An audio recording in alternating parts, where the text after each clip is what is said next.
absolutely shocking that she would try and rush through this bill in the midst of a pandemic when the country is already, at breaking point as far as I can see. I have a friend who is a police officer as well with Avon and Somerset Police. I was actually born and raised in Bristol. And what the government is doing is actually, with all these legislations and what they're trying to do, is actually damaging communities. We're in a really vulnerable... Sorry, that's just nonsense.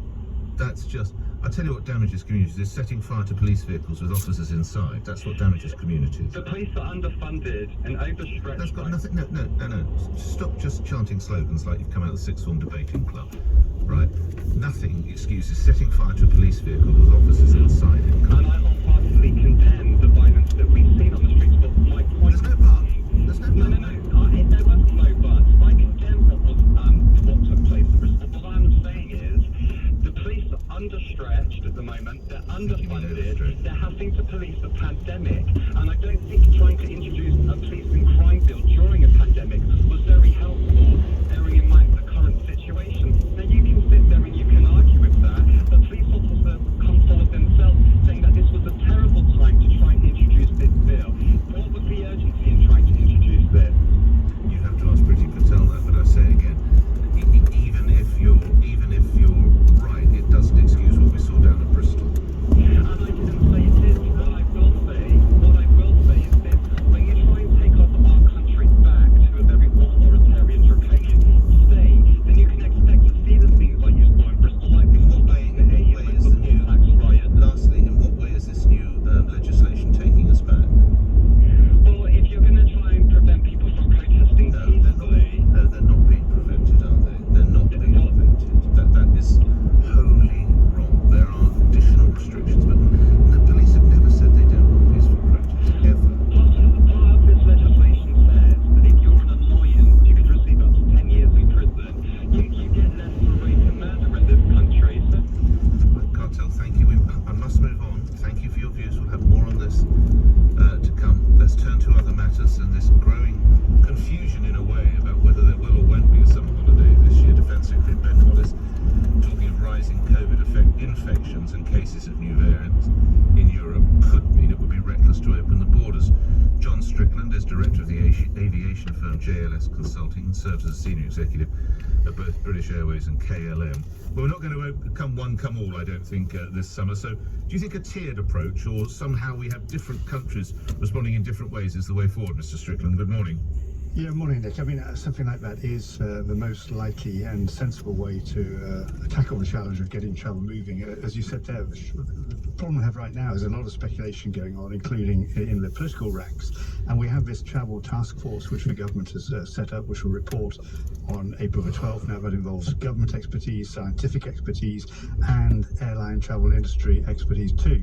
So the industry is very much waiting to see what that reports. It should be allowed to do so in a structured way with the information available at the moment that announcement is made. 10 weeks till mid-May of possible travel is a long way off. We've seen changes and rising infections in countries like France. We're doing a better job here, but we can't decide now, and certainly speculation doesn't help in the minds of the public who wonder whether they should book or not, and it affects the confidence again about travel, which ultimately comes through to the financial health of the industry too. How would a targeted approach actually be implemented, Mr. Strickland? That is to say, some countries were green-lighted for one another to expression, and others were red lights. But that we can't say yet in terms of detail, but certainly if there was a framework set out quite clearly, as we've had now, which countries can be travel to, essential conditions which cannot, the basis on which travel will be allowed, most probably reflecting the advantages the vaccine, building in what the airline industry has been saying about making sure passengers are pre-tested before travel as well. So anybody who is travelling as far as possible is ensured to not actually have the virus itself. You mentioned airlines lastly, John. Another summer of virtually zero or hugely restricted flying. What that do to the airline industry? We would have to see failures, I think, at this point. There haven't been failures to now. Airlines have been very good at husbanding their own cash and going out and giving liquidity. Others, really outside of the UK, have received government injections. But the summer was a key time for earnings, getting revenue in the bank. We didn't have that last year. Winter coming again is a challenging time, so I would expect failures before the year is out, if we don't see some improvement in revenues coming in this very important season. John Strickland, your Director of the Aviation Firm, the ALS Consulting. Thank you for your input on that. Okay, it's coming up to a year since Sir Keir Starmer took over control of the Labour Party. He's with us, of course, later in the show in Call Keir. What's he actually achieved? Well, one of the biggest of union barons, Unite boss Len McCluskey, talked to his relationship with Sir Keir on LBC. My personal relationship with Keir has broken down after what he did on the Jeremy Corbyn situation. I will be talking to Sir Keir and asking questions about that later. 7:31. You're listening to Breakfast with me, Nick Ferrari, here on LBC. Let's get the news now. Simon Conway. The government's facing a Tory rebellion over plans to extend emergency COVID-19 powers in England until October. MPs will vote on the measure later this week, but some Conservatives say it's excessive and disproportionate. 7 people have been arrested after a protest in Bristol last night turned violent, leaving several police officers injured and vehicles torched. Crowds had gathered to oppose the government's plans to give the police more powers to deal with non-violent demonstrations. A ban on supermarkets in Wales selling non-essential items has now been lifted under the country's latest easing of lockdown.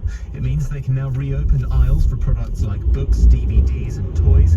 Garden centres in Wales are also allowed to begin trading again. And the weather, early mist and fog patches clearing, then a mainly dry day with a mixture of cloud and sunny spells. Some light rain possible in the far north, a high of 13 degrees. This is LBC. Government guidance still requires everyone to stay at home and only travel for legally permitted reasons.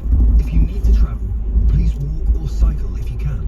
If you are using public transport, please plan ahead and travel at quiet times, which on weekdays are between 8:15 a.m. and 4 p.m. and after 5:30 p.m. You must wear a face covering at all times on public transport unless you are exempt. Check before you travel. Search TfL Journey Plan. To the Mayor of London and TfL, every journey matters. When a stroke strikes, the damage spreads like a fire in the brain. You have to think and act fast. Face, has it fallen on one side? Arms, can they be raised? Speech, is it slurred? Time. It's time to call 999 if you see any single one of these signs. The faster you act, the better their chances. When a stroke strikes, act fast. Call 999. What am I saving for?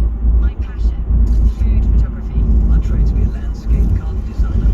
Open a food store and sell my famous fish tacos. I go to stuntman school. I'd be a wedding planner. I'd start a dog grooming business.